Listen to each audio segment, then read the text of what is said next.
भी आप mutual fund में इन्वेस्ट करते होगे तो एक चीज़ जरूर देखते होगे, हर एक म्यूचुअल फंड के साथ एक बेंचमार्क है, और हर एक बेंचमार्क में आपने देखते होगे TRI लिखा हुआ है, चाहे वो निफ्टी 50 TRI हो, चाहे वो BSE 500 TRI हो, चाहे 250 TRI हो, TRI जरूर है।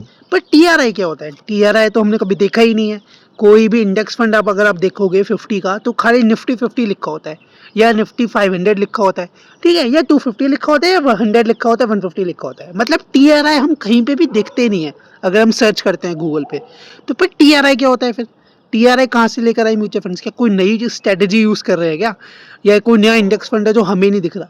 देखो, नया इंडेक्स फंड नहीं है ये एक्चुअली। TRI होता क्या है, पहले TRI का फुल फॉर्म समझो क्या है।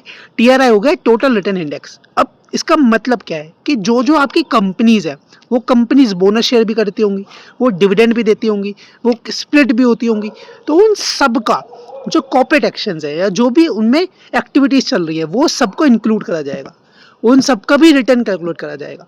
तो जब वो सबका रिटर्न भी कैलकुलेट करा जाएगा तो ऑटोमेटिकली आपका अपने आप ही जो भी आपका पर्टिकुलरली फंड है या जो भी आपका इंडेक्स, वो ऑटोमेटिकली रिटर्न ज़्यादा देगा, ठीक है। इसीलिए म्यूचुअल फंड कंपनीज कभी भी इंडेक्स फंड को कॉपी नहीं करती हैं, या म्यूचुअल फंड के इंडेक्स को नहीं करती हैं, वो TRI को करती है, वो सारे कॉर्पोरेट एक्शंस भी इंक्लूड करती है।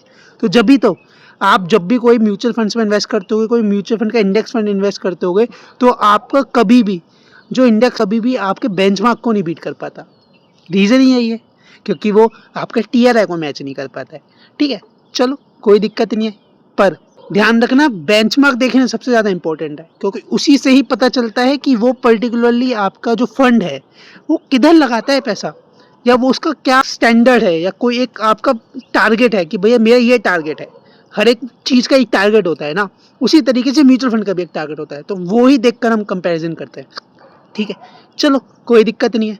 नहीं समझ में आता, कुछ नहीं समझ में आ रहा है तो कमेंट में कर देना, कमेंट में समझा देंगे। चलो ठीक है, बाय।